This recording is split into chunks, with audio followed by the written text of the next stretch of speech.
day guys, in this video, magsasolve pa tayo ng supplementary problems under the separation of variables. So these are the problems covered in this video. So we have 5 problems to be solved in this video. So let's start solving. So problem number 1. So dr is equal to b quantity cosine theta dr plus r sine theta d theta. So we have b multiplied into this quantity. So pwede nating i-multiply yung b or distribute. So meron tayong b cosine theta dr plus br sine theta d theta. So b is constant naman as stated in the problem. And then kung i-observe natin yung equation, we have 3 differential factor. Ano po? So, meron tayong dr, and then d theta. So, itong common differential factor must be combined. Ano po?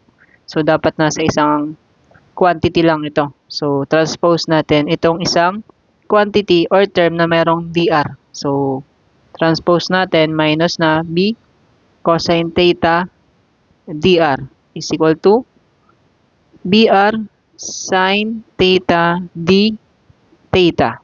And then, i-factor out natin itong dr. So, meron tayong 1 minus b cosine theta dr is equal to br sine theta d theta. And then, separate na natin ang variables. So, meron tayong dr and then variable r. So, pwede tayo mag-divide ng r both sides. So, divide tayo ng r dito as well as dito. So, cancel out yung r. So, meron tayong 1 minus b cosine theta dr over r is equal to b sine theta d theta. And then, itong quantity na mayroong theta, so variable yan, kailangan natin i-join dito sa sin theta d theta. So let's divide each term by 1 minus b cosine theta. So divide tayo ng 1 minus b cosine theta as well as dito rin. So 1 minus b cosine theta. So, itong 1 minus b cosine theta will be cancelled out as well. So, ang term natin dito sa left side is dr over r na lang is equal to b sine theta over 1 minus b cosine theta d theta. So, as we can see, separated na ang variables with their respective differential factor. So, pwede na tayo mag-perform ng integration. So, itong left side can be evaluated directly. So, integral of dr over r is simply ln r. So, is equal to, ito namang left side, so we just need to perform a u substitution. So, let u is equal to 1 minus b cosine theta du is equal to, so negative b, and then derivative of cosine theta is negative sine theta d theta. So du is equal to negative times negative will be positive sine theta d theta, and then isolating d theta we have du over b sine theta. So let's perform the substitution. Is equal to integral of b sine theta over u, and then d theta is equal to du over b sine theta. So b sine theta will cancel out. So we have integral of du over u. So ln r is equal to integral of du over u is ln u. So, plus c. So, i-resubstitute natin yung value ng u, which is, eto, 1 minus b cosine theta. So, 1 minus b cosine theta plus c. So, simplification na lang kailangan nito. So, combine natin yung ln sa isang side of the equation. Minus ln 1 minus b cosine theta is equal to c. So, difference of ln ito. So, pwede natin siyang i-express into single ln or single ln and then quotient. So, r divided by the negative part of the ln. 1 minus b cosine theta is equal to c. So, to cancel out the ln, we need to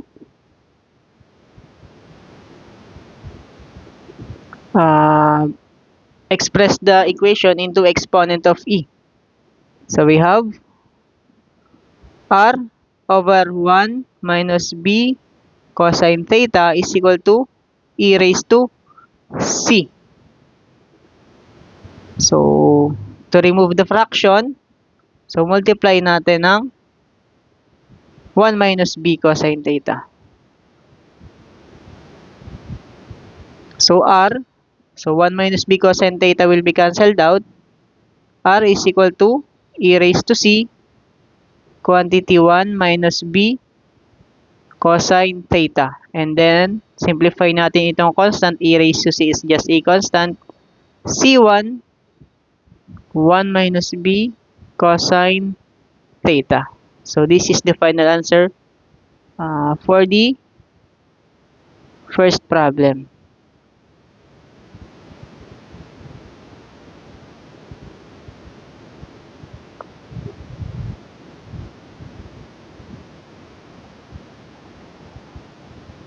So, for our second problem, we have y ln x ln y dx plus dy is equal to 0. So, medyo confusing yung problem. So, i-regroup lang natin para madali siyang tingnan. So, y ln y. So, i-regroup lang natin. And then, ln x dx plus dy is equal to 0. So, si parable naman ito, ln x dx, so okay na siya dito. So, itong y ln y, kailangan lang siya ma-join dun sa dy. So, kailangan natin i-divide ang both sides of the equation by y ln y. Y ln y divided by, so kasama na pala siya dito, y ln y. So, cancel yung y ln y. So, ln x dx plus dy over y ln y is equal to 0. So, separated na ang variables. So, we can perform integration. So, itong left side can be performed by integration by parts. So, by parts, recall lang natin yung integration by parts. So, LIATE. So, pagpili ng U and then DB, so we will use this.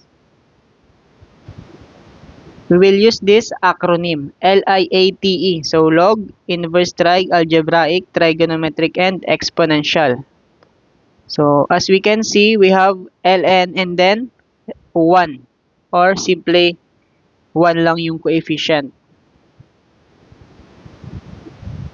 So, we have u as ln x. And then dv as, so 1. Or simply dx, 1 dx.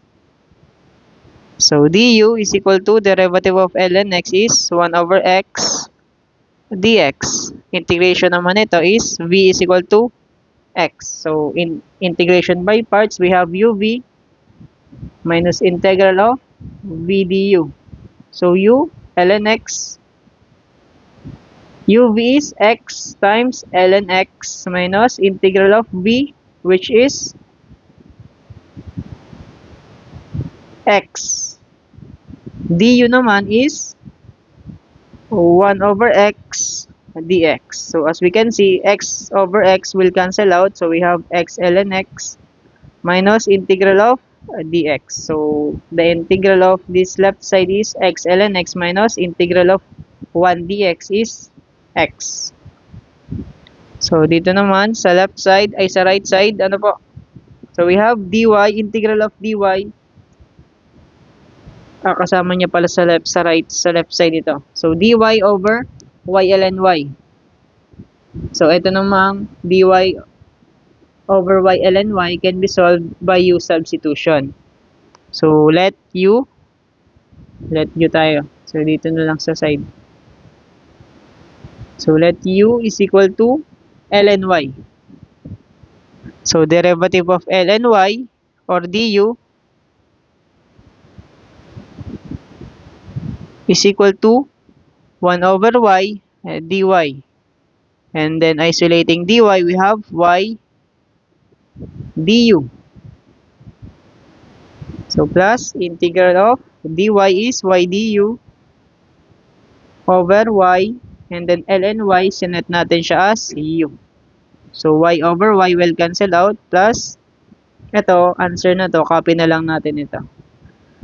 Integral of du over u is equal to 0.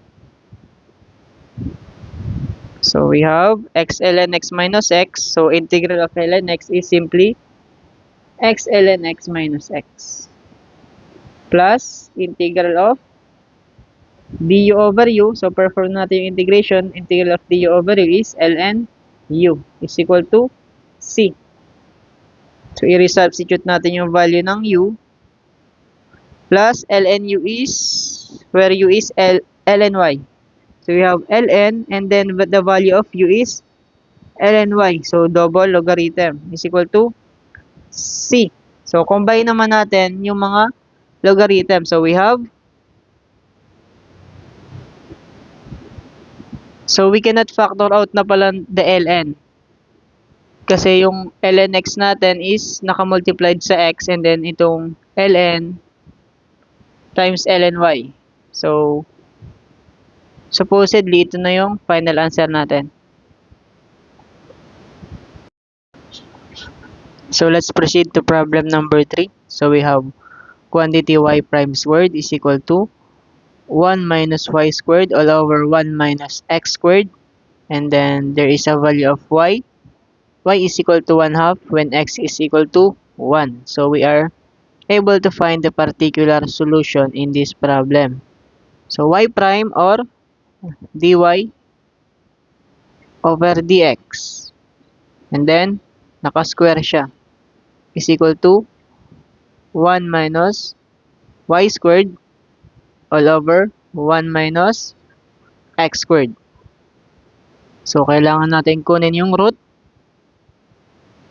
nitong given DE para makancel itong exponent nitong dy over dx. So, we have dy over dx is equal to, so square root of 1 minus y squared over square root of 1 minus x squared. Next step, we will separate the variables. So we can perform cross multiplication. So 1 minus y squared will be multiplied here, and then the dx will be multiplied there. So we have dy over square root of 1 minus y squared is equal to dx over square root of 1 minus x squared. So after separating the variables, so we can now perform the integration. So this is just an integral of, if we have dx over square root of 1 minus x squared, that is equal to arc sine of the x. So in this problem, so we have arc sine y is equal to arc sine x plus c. So arc sine y minus arcsine x is equal to c. So now we will substitute the value of y and x. So arcsine 1/2 minus arcsine 1 is equal to c. Now, finding the value of arcsine or finding the value of an angle. So if we have sine of the angle theta and then it is equal to, so let's say 1/2. So the angle theta, so isolate natin yung angle theta as using arcsine. So this will become arcsine 1/2. So ngayon, ano ang angle na magbibigay sa atin ng arcsine 1/2? So makikita natin yan sa unit circle. Ano po? So the angle of the sine that will give us 1/2 and also 1. So 1/2 and 1. So sine of the angle.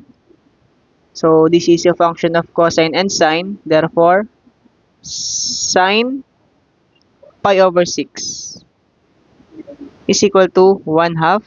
So andito yon. So this is cosine, this is sine. So sine pi over 6 is 1/2. And then sine. So what angle naman for equal to 1? So that is pi over 2. So pi over 2. So eto. Sine, so cosine, and then sine ulit. So sine pi over 2 is equal to 1. So therefore, arcsine 1/2 is equal to pi over 6. And then minus arcsine 1 naman is pi over 2 is equal to 6. So let's find the value of c. So also, this is our general solution. So we are just finding the particular solution by finding the value of c. So we have, so combine natin itong pi over 6 minus pi over 2. So 6, so pi minus 6 divided 2 is 3 times pi. So we have 3 pi. Or this is equal to c. So pi minus 3 pi is negative 2 pi over 6. So that is the value of c. Or that is equal to, so 2 and 6, so negative pi over 3.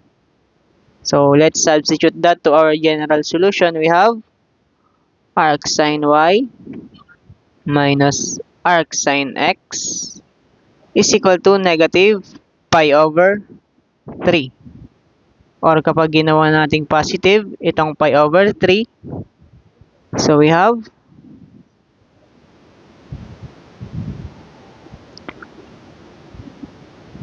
arcsine x minus arcsine y is equal to pi over 3. So this is our particular solution. And for our fourth problem, we have x e to the y dy plus x squared plus 1 all over y dx is equal to 0. So ito is simple separation of variables pa rin. So we have to combine e to the y dy with this variable y. So we need to multiply the given equation by y. So we have y and then x e to the y dy plus x squared plus 1 is dx is equal to 0. So, ito namang x, kailangan natin i-combine dito. So, divide tayo ng x. So, cancel out na yung x doon. We have y e to the y dy plus x squared plus 1 all over x and dx is equal to 0. So, we have y e to the y dy plus. So, i-divide na natin ito ng x. So, we have x plus 1 over x. Dx is equal to 0.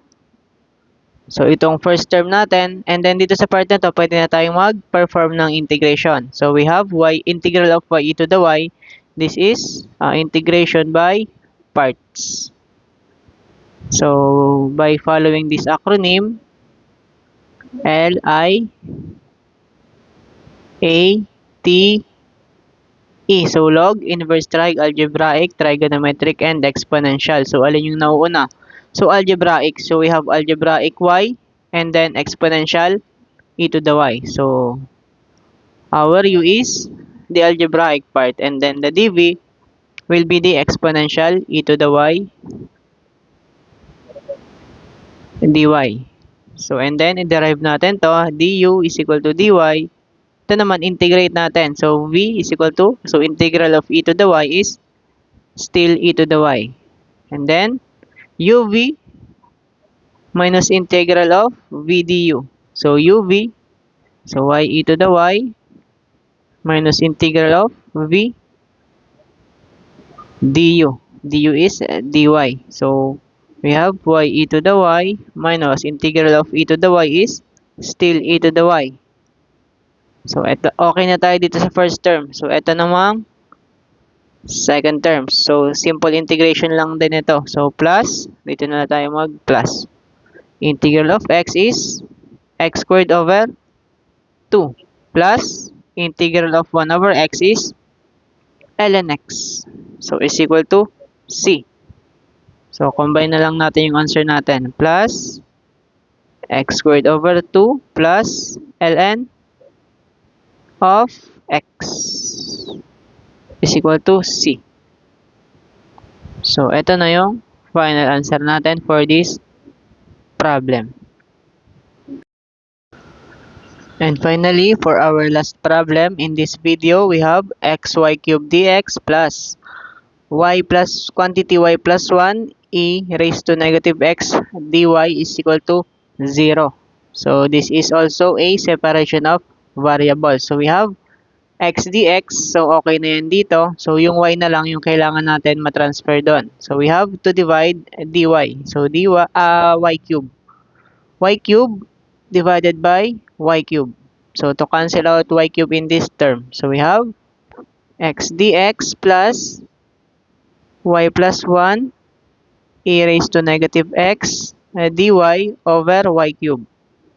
So, ito namang e raised to negative x, kailangan nandito siya sa part na to. So, since na negative x siya, so we need to multiply both sides by e to the negative x is equal to 0.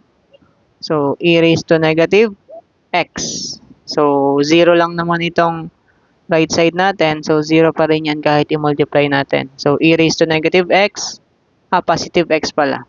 So, e raised to negative x times e raised to x is equal to 1 na lang. So, dito na siya mapupunta. So, x, e raised to positive x dx plus. So, eto na yung e raised to positive x plus, eto naman, e raised to negative x times e raised to x is 1. So, we only have here y plus 1 over y cube. Then, dy is equal to 0. So, itong part na to, divide na natin siya ng y cube. We have x e raised to x dx plus, we have y divided by y cube is 1 over y squared or y raised to negative 2. Ito naman, plus y raised to negative 3 dy is equal to 0. So, itong first term is familiar kasi based on previous problem, we have y e to the y. This is dx. So, we have y e to the y dy. So, upon performing integration by parts, we are able to find the integral of this term. So, apply din natin ng integration by parts. So, let u is equal to the algebraic part x and then dv, the exponential part e to the x. So, du is equal to dx and then v is equal to e raised to x. So we have uv minus integral of v du. So formula for integration by parts. So uv is x times e to the x minus integral of v du. So we have x e to the x minus, so integral of e to the x is e to the x pa rin. So plus, okay na tayo dun sa first term, integral of y raised to negative 2. So y raised to negative 1 over negative 1 plus y raised to negative 2 over negative 2. So is equal to c. So simplification. So x e to the x minus e to the x. So minus, so this will become 1 over y. Ito naman minus 1 over, so 2 y squared is equal to c. So we have arrived to the final answer. That is all for this video. Please like and subscribe sa ating YouTube channel for more videos and math tutorials. Thank you.